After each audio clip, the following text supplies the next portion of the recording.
साथियों नमस्कार। आप सभी का engineer Sandeep Tiwari YouTube channel में बहुत बहुत स्वागत करता हूं। साथियों आज का हमारा टॉपिक है गोलीय दर्पण पर प्रकाश का परावर्तन, जो आरआरबी, एएपी और एनटीपीसी प्रतियोगी परीक्षा के लिए महत्वपूर्ण है।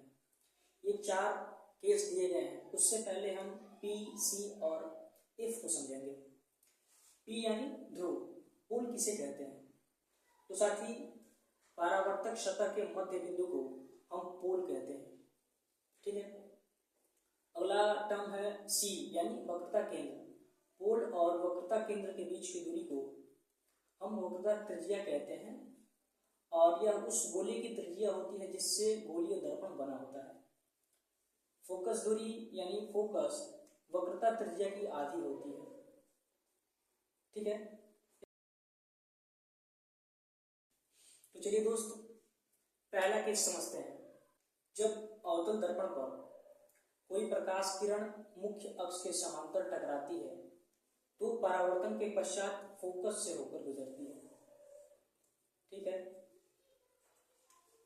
ये रहा आपका पहला केस, यानी प्रकाश किरण मुख्य अक्ष के समांतर जब टकराएगी तो परावर्तन के पश्चात वो फोकस से गुजरती है। सेकंड केस है आपका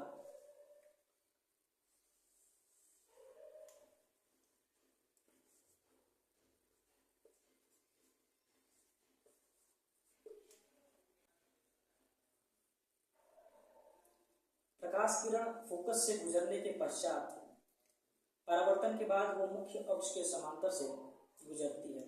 ये रहा आपका सेकंड केस। और थर्ड केस है आपका, ये रहा पोल, ये रहा आपका फोकस और ये रहा आपका वक्रता केंद्र और यहाँ कहीं अनंत। साथियों, प्रकाश किरण यदि वक्रता केंद्र से होकर गुजरती है तो परावर्तन के पश्चात वो वक्रता केंद्र से ही वापस आती है। चौथा केस है आपका,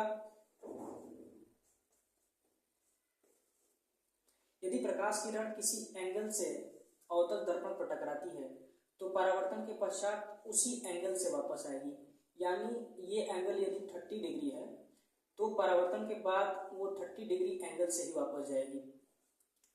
तो ये रहा साथियों आज का वीडियो हमारा, गोलीय दर्पण पर प्रकाश का परावर्तन। आपको कैसा लगा एक लाइक और कमेंट के माध्यम से जरूर बताएं।